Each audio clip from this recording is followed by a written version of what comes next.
Ah, voilà, il y a une question. Est-ce que Jésus-Christ est un ange ou est-ce qu'il est un archange? Alors, la Bible est très claire sur ce point. Jésus-Christ n'est pas un ange. Il n'est même pas un archange. Il est au-dessus de cela. Alors, pourquoi est-ce que nous disons que Jésus-Christ n'est ni un ange ni un archange? Simplement pour une raison, c'est que Jésus-Christ est appelé le Fils unique de Dieu. D'accord?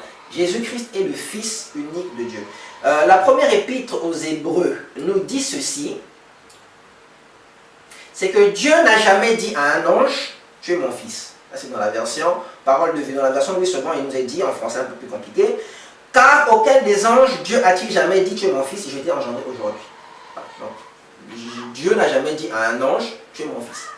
Donc, les anges ne sont pas les fils de Dieu, d'après ce texte des Écritures. Donc, si Jésus est le Fils unique de Dieu, ça veut dire qu'il n'y a pas un autre, Dieu n'a pas d'autre fils.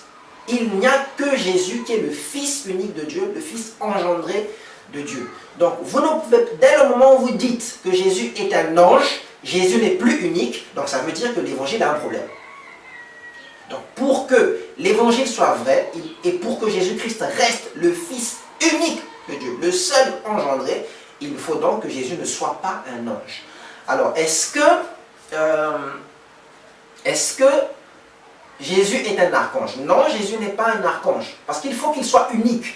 Or, en ce qui concerne les archanges, si nous prenons par exemple l'archange Michel, la Bible nous dit dans Daniel 12, au verset 13, je crois, il faut que je regarde. Voilà.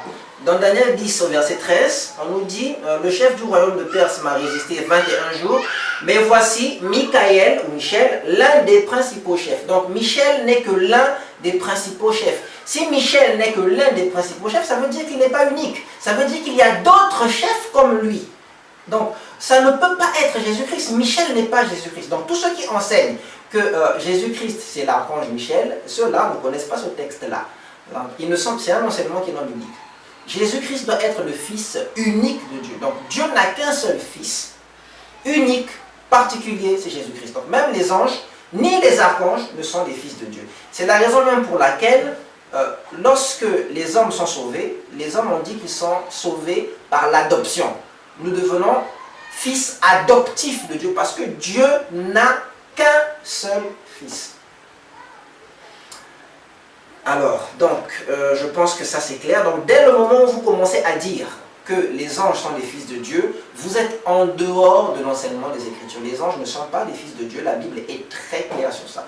Alors, je sais que là, je suis en train de soulever un autre débat, une autre question. Bon, alors, il y a des textes dans l'Ancien Testament où on parle des fils de Dieu. Donc, ce ne sont pas les anges. Par exemple, le texte de Genèse 6, on nous dit que les fils de Dieu virent les filles des hommes. Et bon, donc ça, est-ce que ce n'est pas les anges?